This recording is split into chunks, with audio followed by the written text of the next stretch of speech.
এই মর্মে বেশ কিছু হাদিস রয়েছে। একটি হাদিস পেশ করবো, ইবনে খুজাইমা ইবনে হিব্বানে রয়েছে, আর হাসান বা কেউ কেউ সহিহ বলেছেন। আবু হুরায়রা রাদিয়াল্লাহু তাআলা আনহু থেকে বর্ণিত, নবী করিম সাল্লাল্লাহু আলাইহি ওয়াসাল্লাম একদিন মেম্বারে চাপলেন, যে খুতবা দেওয়া, জুমা ঈদের খুতবা দেওয়া মেম্বারে চাপলেন, আর চাপার পরে তিনবার করে আমিন বলে, ফাকালা আমিন আমিন আমিন, তিনবার করে আমিন বললেন।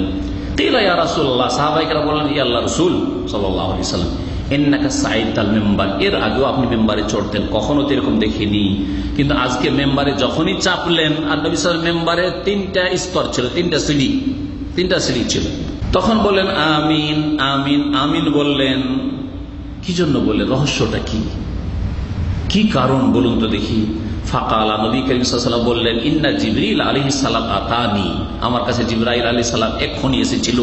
আর তারপরে বলল যে শোনো, 3 শ্রেণীর মানুষকে আমি বদদুয়া দেব, তুমি আমিন বলো।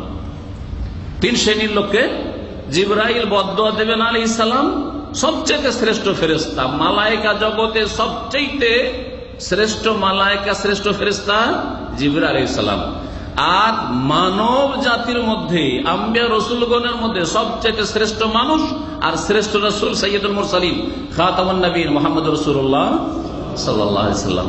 এই দুআ করছেন জিবরাইল, আর দুআর উপর আমিন বলছেন কে? সুবহানাল্লাহ, রাসূলুল্লাহ সাল্লাল্লাহু আলাইহি ওয়াসাল্লাম। দোয়া কবুল হয়েছে না হয়নি? অবশ্যই কবুল হয়েছে, কোনো সন্দেহ আছে? কোনো সন্দেহ নেই। তাহলে সতর্ক সাবধান হয়ে যান। আর হাদিস কোনো জয়ীফ না, জাল না।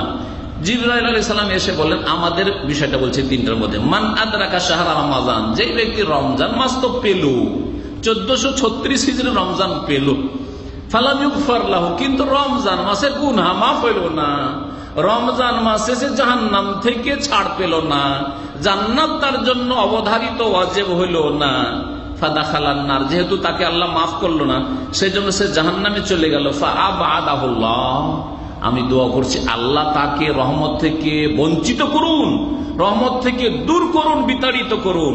কুল আমিন, হে নবী মুহাম্মদ সাল্লাল্লাহু আলাইহি ওয়াসাল্লাম, জিবরাইল বলছেন, কুল, তুমি বলো, আপনি বলুন আমিন, আল্লাহ তুমি কবুল। আমিন মানে হচ্ছে ইস্তাজিব, আমিন হচ্ছে ইসিম ফেল আরবি গ্রামারে, মানে এমন একটা নাউন ইসিম যেটা ফেলে আমরের অর্থ দেয়।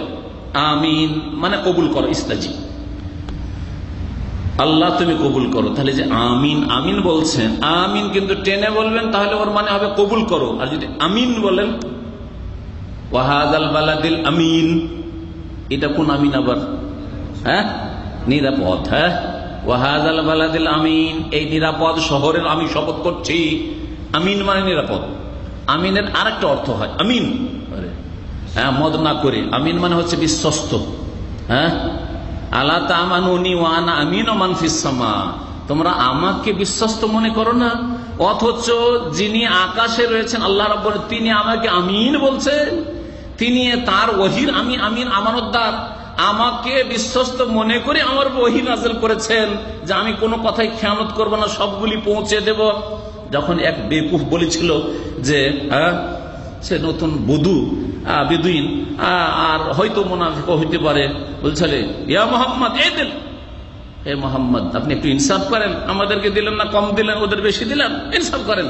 ওই হাকা মান ইয়াদিল ইল্লা মাদিল, আমি যদি ইনসাফ না করতে পারি, আমি যদি সুবিচার না করতে পারি, তো পৃথিবীতে আছে কে আর আসবে কে সে সুবিচার কায়েম করবে? আমি তো সুবিচার কায়েম করার জন্য পৃথিবীতে প্রেরিত হয়েছি, আমাকে আল্লাহ রসুল করে পাঠিয়েছেন।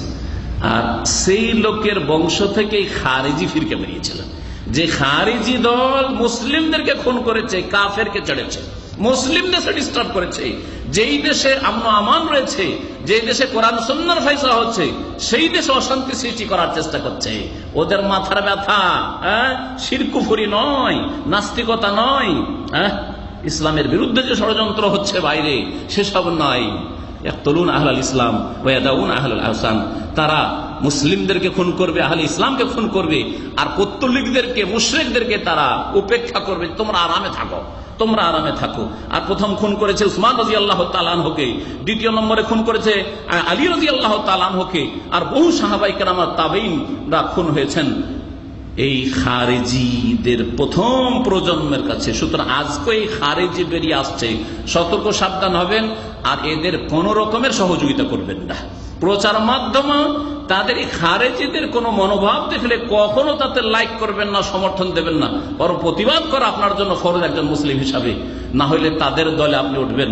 নবী করিম সাল্লাল্লাহু আলাইহি ওয়াসাল্লাম এদের সম্পর্কে খারেজি যারা মুসলিমদের বিরুদ্ধে অস্ত্র ধরে, মুসলিম শাসকের বিরুদ্ধে অস্ত্র ধরে আর কুফরি ফতোয়াবাজি করে যে কাফের হয়ে গেছেন সেজন্য মারো, যেখানে পা উড়িয়ে দাও, এদের মসজিদ উড়িয়ে দাও, এদের জনগণকে উড়িয়ে দাও, এদের শাসকদেরকে উড়িয়ে দাও ইত্যাদি এসব কথা যারা বলে, নবী সাল্লাল্লাহু আলাইহি ওয়াসাল্লাম তাদের সম্পর্কে বলছেন সহিহ বুখারী হাদিস, লাইন আদরাকতুহুম লাআকতুলান্নাহুম কাতলা।